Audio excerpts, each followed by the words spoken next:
ಬಸವರಾಜ ಬೊಮ್ಮಾಯಿಗೆ ಕಾದಿದೆಯಾ ಮಾರಿ ಹಬ್ಬ.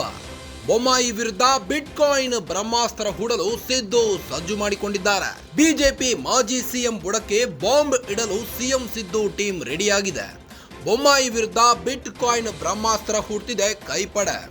ಬಿಜೆಪಿ ಅವಧಿಯ ಬಹುದೊಡ್ಡ ಹಗರಣಕ್ಕೆ ಕೈ ಹಾಕಿದ ಸಿದ್ದು ಸರ್ಕಾರ.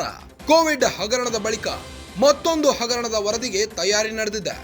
ಸಂಸದ ಬಸವರಾಜ ಬೊಮ್ಮಾಯಿ ಸಿಎಂ ಆಗಿದ್ದ ವೇಳೆ ನಡೆದಿದ್ದ ಬಿಟ್ಕಾಯಿನ್ ಹಗರಣ ಇದಾಗಿದೆ. ಬಿಟ್ಕಾಯಿನ್ ಹಗರಣದ ವರದಿ ಪಡೆಯಲು ಮುಂದಾದ ಕಾಂಗ್ರೆಸ್ ಸರ್ಕಾರ.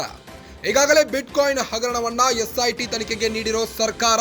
ಎಡಿಜಿಪಿ ಮನೀಶ್ ಕರ್ಬಿಕರ್ ನೇತೃತ್ವದಲ್ಲಿ ನಡೆಯುತ್ತಿರುವ ಎಸ್ಐಟಿ ತನಿಖೆ ಇದಾಗಿದೆ. ಎಸ್ಐಟಿಯಿಂದ ವರದಿ ಪಡೆದು ಬಿಜೆಪಿ ವಿರುದ್ಧದ ಹೋರಾಟಕ್ಕೆ ಪ್ಲಾನ್ ಮಾಡಿಕೊಂಡಿದ್ದಾರೆ. ಮುಡಾ ಕೇಸ್ ಕೆದಕಿದ ಬಿಜೆಪಿ ವಿರುದ್ಧ ತೋಳೇರಿಸಿ ನಿಂತ ಸಿದ್ದರಾಮಯ್ಯ ಟೀಮ್. ಬಿಟ್ಕಾಯಿನ್ ಹಗರಣದಿಂದ ಮಾಜಿ ಸಿಎಂ ಬಸವರಾಜ ಬೊಮ್ಮಾಯಿಗೆ ಸಂಕಷ್ಟ ಎದುರಾಗಿದೆ. ಮುಡಾ ಹೆಸರಲ್ಲಿ ಅಬ್ಬರಿಸುತ್ತಿರುವ ಬಿಜೆಪಿಯನ್ನ ಕಟ್ಟಿ ಹಾಕಲು ಕೈ ರಣತಂತ್ರ ಹೆಣೆದಿದೆ. ಕೋವಿಡ್ ಹಗರಣ ಆಯ್ತು, ಈಗ ಬಸವರಾಜ ಬೊಮ್ಮಾಯಿಗೆ ಕಾದಿದೆಯಾ ಮಾರಿ ಹಬ್ಬ. ಬೊಮ್ಮಾಯಿ ವಿರುದ್ಧ ಬಿಟ್ಕಾಯಿನ್ ಬ್ರಹ್ಮಾಸ್ತ್ರ ಹೂಡಲು ಸಿಎಂ ಸಿದ್ದರಾಮಯ್ಯ ಸಜ್ಜಾಗಿ ನಿಂತಿದ್ದಾರೆ. ಬಿಜೆಪಿ ಮಾಜಿ ಸಿಎಂ ಬುಡಕ್ಕೆ ಬಾಂಬ್ ಇಡಲು ಸಿಎಂ ಸಿದ್ದು ಟೀಮ್ ರೆಡಿ ಮಾಡಿಕೊಂಡಿದ್ದು, ಬೊಮ್ಮಾಯಿ ವಿರುದ್ಧ ಬಿಟ್ಕಾಯಿನ್ ಬ್ರಹ್ಮಾಸ್ತ್ರ ಹೂಡ್ತಿದೆ ಕೈಪಡೆ.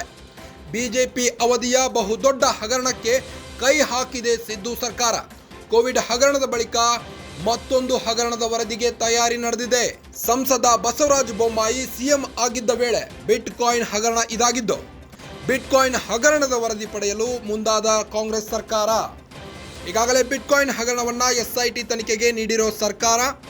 ಎಡಿಜಿಪಿ ಮನೀಶ್ ಕರ್ಬಿಕರ್ ನೇತೃತ್ವದಲ್ಲಿ ಈ ಒಂದು ಎಸ್ಐಟಿ ತನಿಖೆ ನಡೆಯಲಿದೆ. ಎಸ್ಐಟಿಯಿಂದ ವರದಿ ಪಡೆದು ಬಿಜೆಪಿ ವಿರುದ್ಧದ ಹೋರಾಟಕ್ಕೆ ಪ್ಲಾನ್ ಮಾಡಿಕೊಂಡಿದೆ.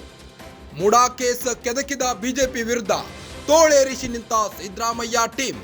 ಬಿಟ್ಕಾಯಿನ್ ಹಗರಣದಿಂದ ಮಾಜಿ ಸಿಎಂ ಬಸವರಾಜ ಬೊಮ್ಮಾಯಿಗೆ ಸಂಕಷ್ಟ ಎದುರಾಗಿದೆ.